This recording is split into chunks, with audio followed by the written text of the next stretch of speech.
আমি বললাম, ম্যাডাম, আমার চোখে দেখা পৃথিবীর সবচেয়ে সুন্দরী নারী আপনি। আপনার রূপ, আপনার সৌন্দর্য, আপনার মাধুর্য আমাকে বিমোহিত করেছে।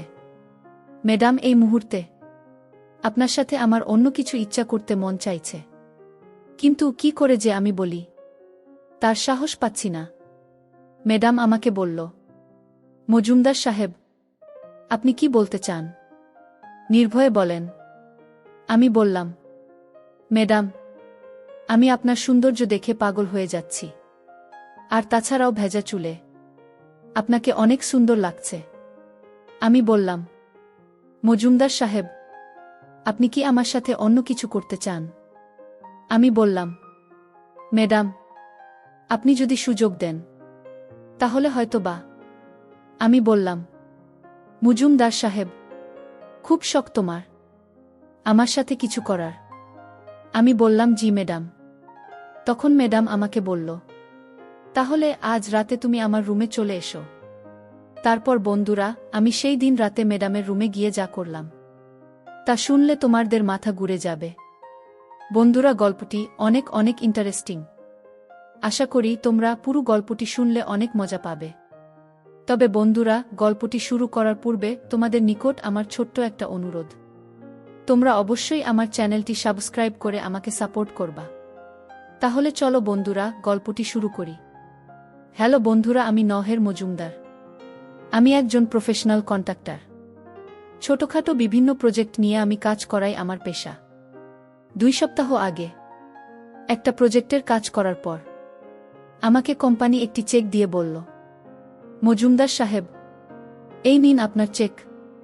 এখানে 50,000 টাকার চেক দেওয়া আছে। টাকাটা আপনি ব্যাংক থেকে তুলে নিয়ে নিবেন। আমি বললাম, ঠিক আছে স্যার। তারপর বন্ধুরা, আমি সেই চেকটি নিয়ে ব্যাংকে চলে গেলাম। ব্যাংকে গিয়ে দেখি অনেক লম্বা লাইন। অপেক্ষার পালা শেষ করে যখন চেকটা জমা দিব, তখন কাউন্টারে গিয়ে দেখি অসাধারণ সুন্দরী এক মহিলা। খুব ভালো লাগছিল মহিলাটিকে। মহিলাটি বলল, নেক্সট। তখন আমি সামনে এগিয়ে গিয়েছে চেকটি জমা দিলাম। মহিলাটা কম্পিউটারে চেকটি পরীক্ষা করে বলল, আপনাকে দেয়া চেকের অ্যাকাউন্টে এই মুহূর্তে এত টাকা নেই। এই কথা শুনে মেজাজটা খারাপ হয়ে গেল। 1.5 ঘন্টা লাইনে দাঁড়িয়ে যদি এমন কথা শুনতে হয়, কার ভাল লাগে? অগত্যা অফিসে ফোন করলাম। অ্যাকাউন্ট অফিসার আমার কাছে দুঃখ প্রকাশ করলেন। তিনি আমাকে অফিসে যেতে বললেন। আমি গেলাম। অফিস থেকে চেক ঠিক করে আনতে আনতে প্রায় 5টা বেজে গেল। আমি যথারীতি ওই সুন্দরী মহিলার কাছে চেক জমা দিলাম। কিন্তু ভাগ্যটা এতই খারাপ, আমার সিরিয়াল আসার পরক্ষণেই ব্যাংক আওয়ার শেষ হয়ে গেল।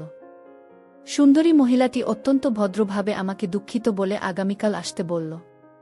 আর আমিও বোকার মতো বললাম, ঠিক আছে, আমি আগামীকালই আসব। টাকাটা ব্যাংক থেকে তুলতে পারলাম না। মেজাজটাও খারাপ। কতক্ষণ ওয়েটিং রুমে চুপচাপ বসে থাকলাম। হঠাৎ দেখি বাইরে ঝুম বৃষ্টি।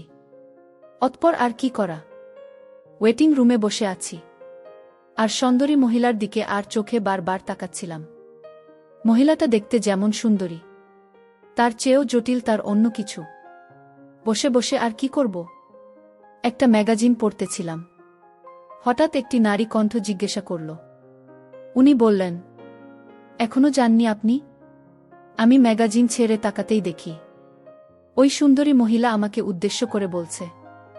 আমি বললাম, না, দেখছেন না বাইরে কি বৃষ্টি হচ্ছে? উনি বললেন, তাই তো, আমি তো খেয়ালই করি নাই।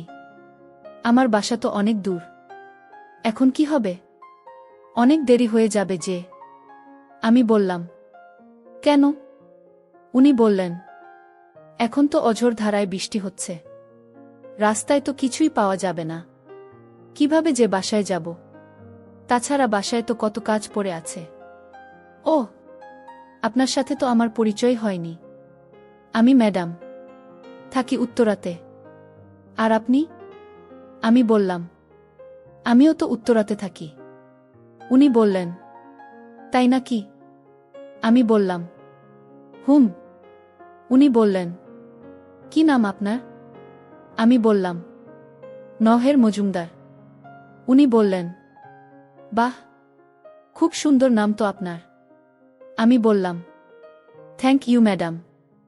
পরক্ষণেই আমি বললাম, ম্যাডাম আপনার নাম কি? ম্যাডাম আমাকে বলল, আমার নাম মিসেস আতিকুন্নাহার স্নিগ্ধা।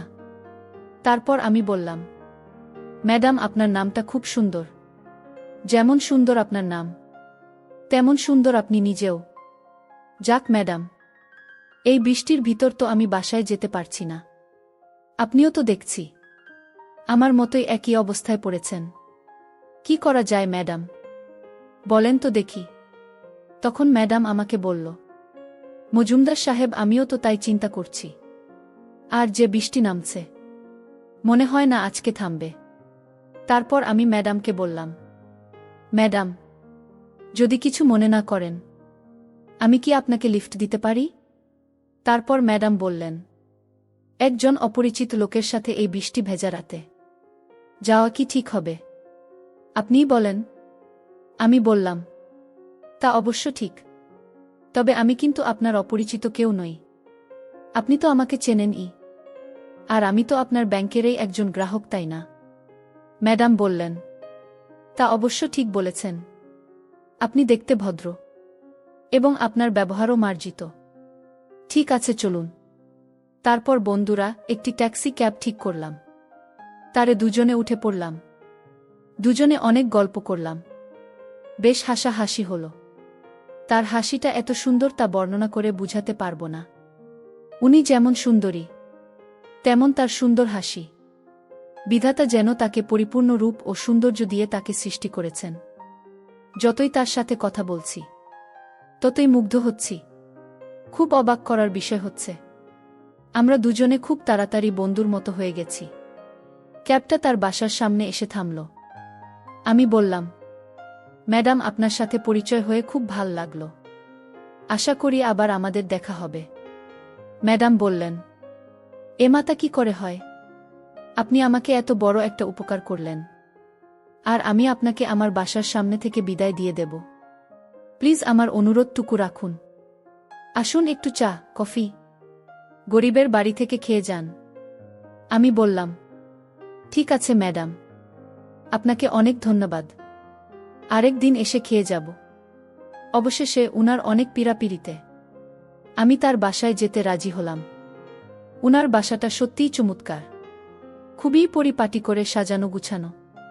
আমাকে উনি ড্রয়িং রুমে বসতে দিলেন। চারিদিকে তাকিয়ে দেখি কেউ নাই। আমি খুব অবাক হলাম ভেবে যে এত বড় একটা বাড়ি, অথচ তেমন কাউকে চোখে পড়ছে না। অতঃপর আমি তাকে জিজ্ঞাসা করলাম, আমি বললাম, বাড়িতে আর কেউ নাই নাকি?